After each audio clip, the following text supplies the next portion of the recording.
অগ্রসর করতে হয় আপনি সেটাই জানেন না, তাহলে আপনি কেন এই চেয়ার দখল করে রেখেছেন? আপনি ইন্স্যুরেন্স বুঝেন না, আপনি ব্যর্থ, আপনি অদক্ষ, অযোগ্য, অদক্ষ এবং আপনি লোভী এবং আপনার চরিত্র বলতে কিছু নেই। আমি বলবো আপনি দ্রুত সময় আপনি পদত্যাগ করেন, না হলে আমাদের এই লোকেরা আপনার বাসা ঘেরাও করবে, আপনি বাঁচতে পারবেন না। আপনি আপনি আমাদের কাজ করেন না, আমাদের লোকদেরকে আপনি ঢুকতে দেন না। আপনি বিকালবেলা প্রতিদিন টাঙ্গাইল সমিতির কাজ করেন, আপনি টাঙ্গাইল সমিতির কাজ করেন, আপনার কাছে বিভিন্ন লোক আসে, আপনি তাদের জন্য খাবারের অ্যারেঞ্জমেন্ট করেন ফারিস্টের টাকা দিয়ে, আর আমার লোকদেরকে আপনি দূর দূর করে কুকুরের মতো তাড়িয়ে দেন।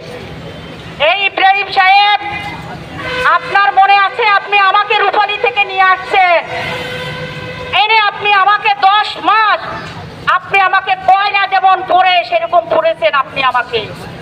এই ইব্রাহিম সাহেব, আপনার মনে নাই আপনি আমার সাথে একবার ফোনে কথা বলার এবং দেখা করার আপনার সময় দেন নাই, আপনি আমার বিষয়টা জানতে পারেন নাই।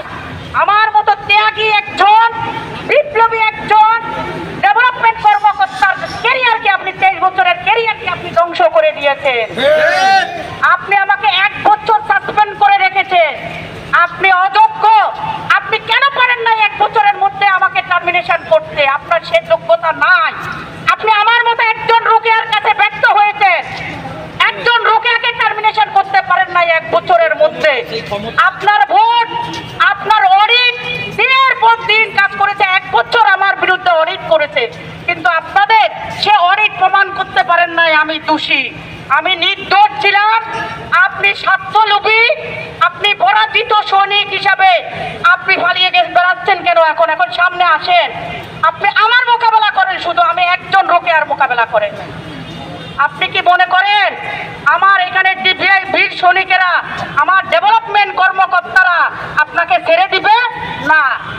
আপনার দোসর সালমান এফ রহমানের আরেক প্রেতাত্মা কনসালটেন্ট ফাইজুর রহমান ফারুকি, যিনি পায়ের উপর পা তুলে বসে থাকতেন, আপনি কনসালটেন্ট বানাইতেন। আপনি নিজে ইন্স্যুরেন্স বুঝেন না, আপনি এক কনসালটেন্ট বানিয়েছেন যে ইন্স্যুরেন্সের বুঝে না।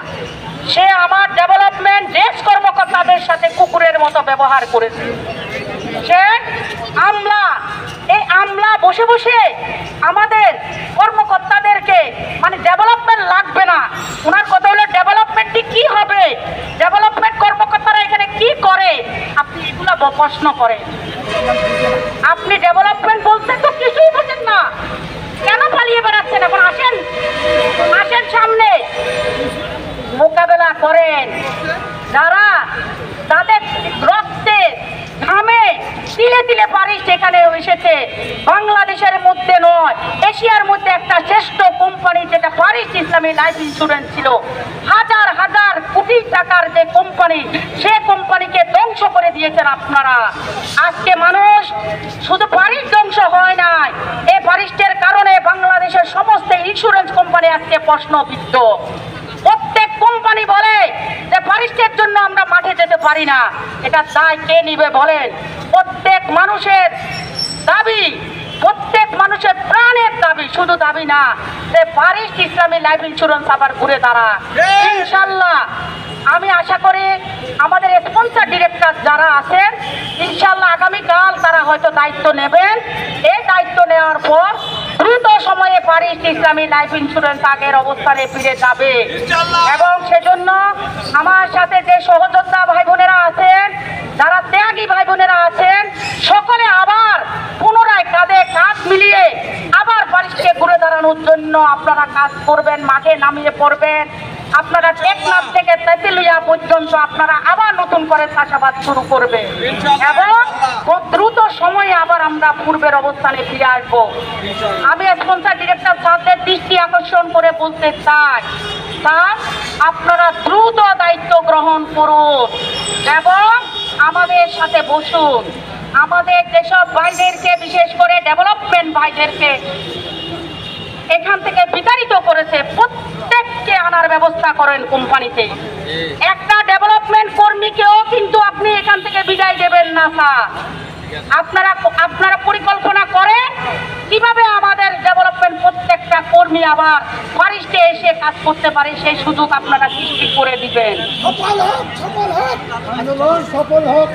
এরপরে আমি বলতে চাই, যেসব ডেস্ক কর্মকর্তারা আছেন সকলকে কোম্পানি চাকরি দেওয়ার মতো অবস্থা হয়তো হবে না স্যার, কিন্তু যাদের কোনো ক্লেম ছিল না, যাদের কোনো পিছনে কোনো তাদের সার্টিফিকেটের কোনো সমস্যা ছিল না, যাদের দুর্নীতি ছিল না, শুধু তাদের বিভিন্ন লোকের রেফারেন্সের কারণে যাদেরকে চাকরিচ্যুত করা হয়েছে, মানে বৈষম্যের কারণে যাদেরকে চাকরিচ্যুত করা হয়েছে, সেসব কর্মকর্তাদেরকে কর্মচারীদেরকে তাদের অবস্থা অনুযায়ী তাদের যে অসহায়ত্বের অবস্থা বিবেচনা করে তাদেরকে চাকরি দেওয়ার জন্য আমি আপনাদেরকে বিনীতভাবে অনুরোধ করব।